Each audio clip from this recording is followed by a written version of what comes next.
Well, we're looking warmer than normal, so we're actually looking at temperatures staying above the normal line as we head through March 5th.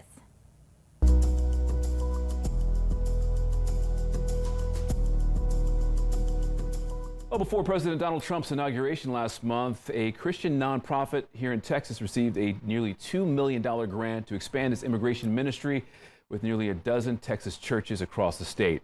Our Blessing Iwuchukwu shows us how the churches are making a difference despite stricter immigration policies from the Trump administration. This Fort Worth church is one of 8. 7 are here in Texas, 1 is in Mexico. That's part of this newly launched cohort. And members say navigating with this administration to do their ministry has been tough. The worship team is warming up before the start of Sunday morning service at Iglesia Bautista Victoria en Cristo.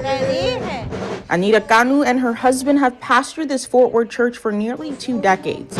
She recently took on another responsibility that aligns with her faith. So I have been working for Fellowship Southwest for about 2.5 years now. She says the nonprofit partners with churches and ministries in Texas, throughout the Southwest, and on the Mexican border, serving migrants and immigrants in their communities. So I wear 2 hats. Kids. Helping pastor a congregation of about 120 members, while aiding other churches who said yes to joining Fellowship Southwest's newly launched cohort. This ministry, Thriving Congregations Immigration Ministry, helps us to not just have partners and pastors along the border serving migrants, but also helping churches think about creative ways that they can minister to immigrants in their own community. Her Fort Worth church, along with others in Nacogdoches, Waco, Austin, Brownsville, Dallas, San Antonio, and Mexico, make up this cohort. No se preocupen. Ganu says immigration ministry is something Fellowship Southwest has been doing for the past 5 years. However, after receiving a nearly $2 million grant from Lilly Endowment Incorporated, this cohort was created to expand its reach. Immigration is an interesting issue that I didn't really want to deal with, to be honest. Reverend Dr. Griff Martin has been pastoring the First Baptist Church in Austin for nearly a decade. Thank you to all of you here. He says his church has already taken a stance on issues like queer justice, anti-racism, and the unhoused crisis in the state capitol.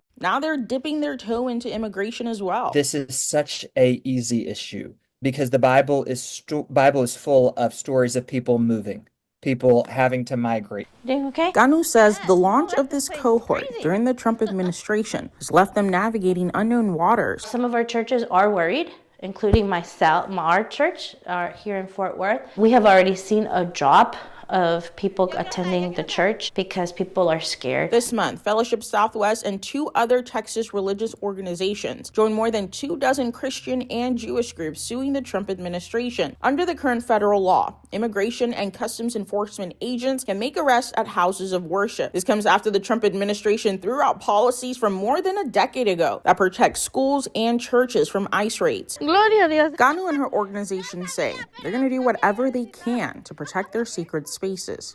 In Fort Worth, Blessing Iwuchukwu, Spectrum News. Oh my. Again.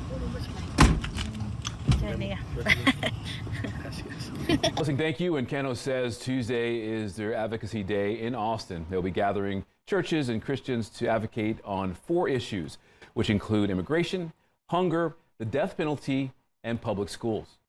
Well, according to the New York